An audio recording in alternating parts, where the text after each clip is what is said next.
একদিকে কার্গিল বিজয়ের 25 বছর, অন্যদিকে কার্গিল দিবস উপলক্ষে বক্তব্য রাখছেন প্রধানমন্ত্রী নরেন্দ্র মোদী। সরাসরি নজর রাখবো সেদিকে। भारतीय डिफेंस इंडस्ट्री को दी जा रही है। डिफेंस में रिसर्च एंड डेवलपमेंट बजट का भी 25% प्राइवेट सेक्टर के लिए रिजर्व किया गया है। ऐसे ही प्रयासों का परिणाम है कि भारत का डिफेंस प्रोडक्शन अब 1.25 लाख करोड़ रुपए से ज्यादा हो चुका है। कभी भारत की गिनती हथियार मंगाने वाले देश के रूप में भी थी। अब भारत एक्सपोर्टर के तौर पर अपनी पहचान बना रहा है।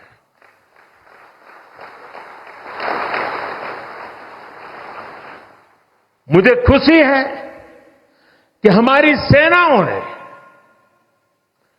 5,000 से ज्यादा हथियारों और सैन्य उपकरणों की लिस्ट बनाकर ये तय किया है कि अब ये 5,000 आइटम्स बाहर से नहीं मंगवाए जाएंगे।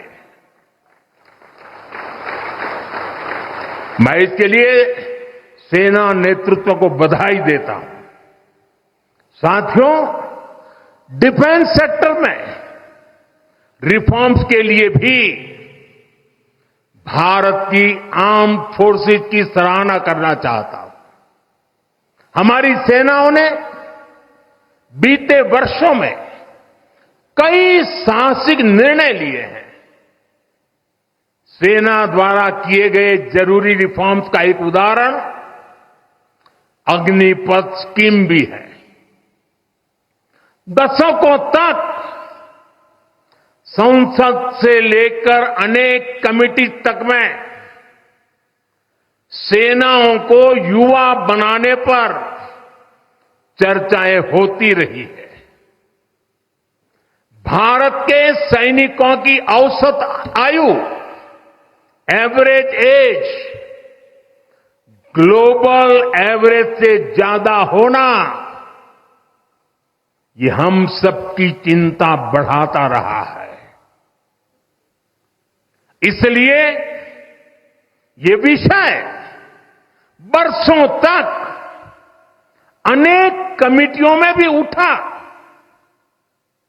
लेकिन देश की सुरक्षा से जुड़ी इस चुनौती के समाधान की पहले इच्छा शक्ति नहीं दिखाई गई। शायद कुछ लोगों की मानसिकता ही ऐसी थी कि सेना मतलब नेताओं को सलाम करना, परेड करना। हमारे लिए सेना मतलब 140 करोड़ देशवासियों की आस्था। हमारे लिए सेना मतलब 140 करोड़ देशवासियों की शांति की गारंटी। हमारे लिए सेना मतलब देश की सीमाओं को सुरक्षा की गारंटी। अग्निपथ योजना के जरिए देश ने इस महत्वपूर्ण सपने को एड्रेस किया है। अग्निपथ का लक्ष्य सेनाओं को युवा बनाना है। अग्निपथ का लक्ष्य सेनाओं को युद्ध के लिए निरंतर योग्य बनाए रखना है। दुर्भाग्य से राष्ट्रीय सुरक्षा से जुड़े इतने संवेदनशील विषय को कुछ लोगों ने राजनीति का विषय बना दिया है। कुछ लोग सेना के इस रिफॉर्म पर भी अपने व्यक्तिगत स्वार्थ में झूठ की राजनीति कर रहे हैं। ये वही लोग हैं जिन्होंने सेनाओं में हजारों करोड़ के घोटाले करके हमारी सेनाओं को कमजोर किया। ये अब वही लोग हैं जो चाहते थे कि एयरफोर्स को कभी आधुनिक फाइटर जेट न मिल पाए। ये वही लोग हैं जिन्होंने तेजस फाइटर प्लेन को भी डिब्बे में बंद करने की तैयारी कर ली थी। साथियों, सच्चाई ये है कि अग्निपथ योजना से देश की ताकत बढ़ेगी और देश का सामर्थ्यवान युवा भी मातृभूमि की सेवा के लिए आगे आएगा। प्राइवेट सेक्टर और पैरामिलिट्री फोर्सेस में भी अग्निवीरों को प्राथमिकता देने की घोषणाएं की है।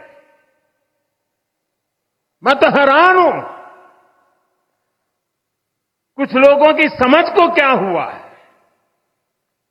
उनकी सोच को क्या हो चुका है। ऐसा भ्रम फैला रहे हैं कि सरकार पेंशन के पैसे बचाने के लिए ये योजना लेकर आई है। मैं जरा ऐसे लोगों की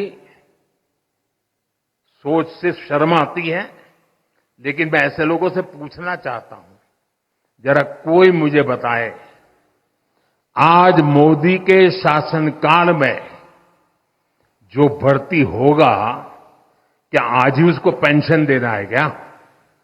उसको पेंशन देने की नौबत 30 साल के बाद आएगी, और तब तो मोदी 105 साल का हुआ होगा, और तब न भी मोदी की सरकार होगी। क्या मोदी जब 105 साल का होगा, 30 साल के बाद जो पेंशन बचेगा, उसके लिए मोदी ऐसा राजनीतिक है जो आज गाली खाएगा? क्या तर्क दे रहे हैं? लेकिन साथियों, मेरे लिए दल नहीं, देश सर्वोपरि है।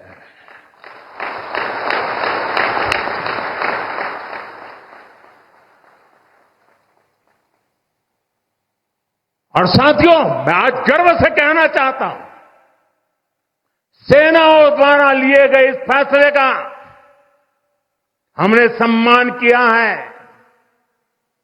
और जैसा मैंने पहले कहा,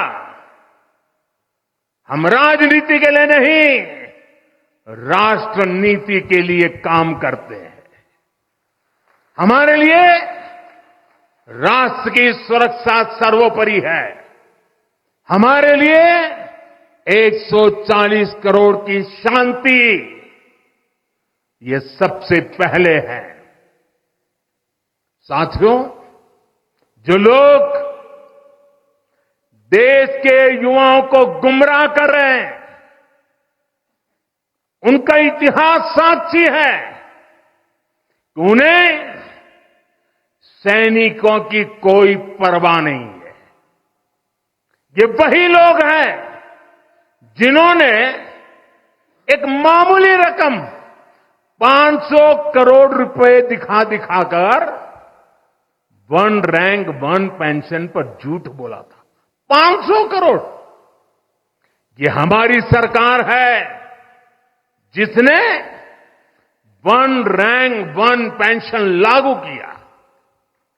पूर्व सैनिकों को 1.25 लाख करोड़ रुपए से ज्यादा दिए गए। अब कहां 500 करोड़, कहां 1.25 लाख करोड़।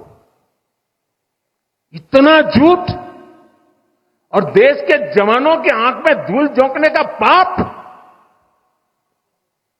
ये वही लोग हैं जिन्होंने आजादी के 7 दशक बाद भी सेना की मांग होने के बावजूद भी, देश के वीर सैनिकों के परिवारों की मांग होने के बाद